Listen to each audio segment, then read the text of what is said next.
This is just a short video for all the lukewarm Christians out there, the fence-sitting Christians, and even those pew warmers who are just sitting in church, not really taking anything in. They're just making an appearance, just putting on a show where you're just there for other reasons other than getting to know the Lord and getting to know the Father and accessing the Holy Spirit and reading the Word.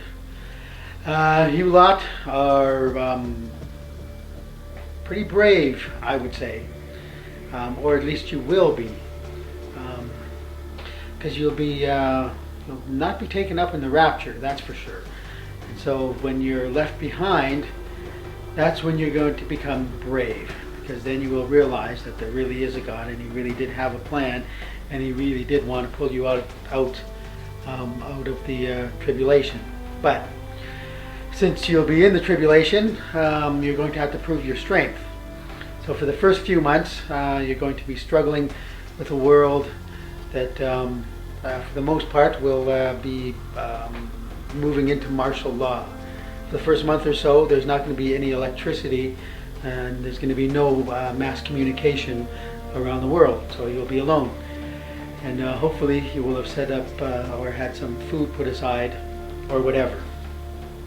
After that, things might be good for a while. As I mentioned in another video, you will be given power by the Lord to do the things as Jesus did, heal the sick and raise the dead and whatnot. But that will only last for a while, until the world brings along the number of the beast, the RFID chip or the electronic tattoo that will weed out all the people who don't want to be part of that system, which will be you, because you know you're not supposed to take the number of the beast or you're going to end up in hell.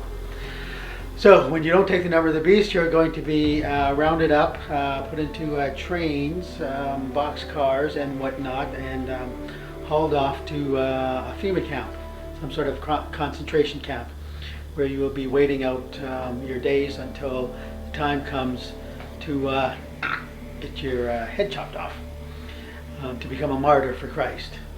And that's going to be anywhere from a year after the rapture to 3 years. It depends on what part of the country you're in and exactly how fast the Antichrist and the world system is going to be carrying out their plans to do away with all the dissidents and the dissenters and the Christians that are in the world. But the guillotines are already there, the camps are already set up, and they're just waiting for the rapture to happen. So this is one last plea for you to get right with the Lord.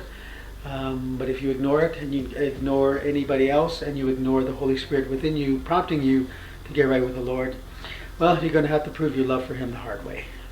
But take heart, even if you are left behind and you do have to go through all that, there is a special reward for the martyrs that have to go through that. The Lord will see your strength, and He will see how much you have endured, and there will be a special place in heaven for everybody that holds out until the end, that they die for their Lord, that they've proven their love for Him the hard way. So even though you do get left behind, it's not like you're forgotten, and it's not like you're going to be punished. Going through the tribulation is punishment enough. So once you're through, and once you're facing that guillotine, you don't have to worry, because you won't feel any pain when the blade strikes your neck. Your soul will be pulled out. But it will be tough going through. Like I said, you will be the toughest of all believers, because you've had to endure the hardships of going through the tribulation period. But you'll also see some pretty miraculous stuff too, and you'll see some of the things that the world's going to be going through: the wolves, the seals, the horsemen, and the trumpets and whatnot. So in one part it'll be very interesting, even though it'll be tough. So if you ignore the call and you miss the rapture, just be brave and hold out to the end, because there is a special reward waiting for you in heaven. And we'll see you when you get up there. Okay, Be a blessing to someone wherever you are in internet land and YouTube world. See you later. Hopefully in heaven.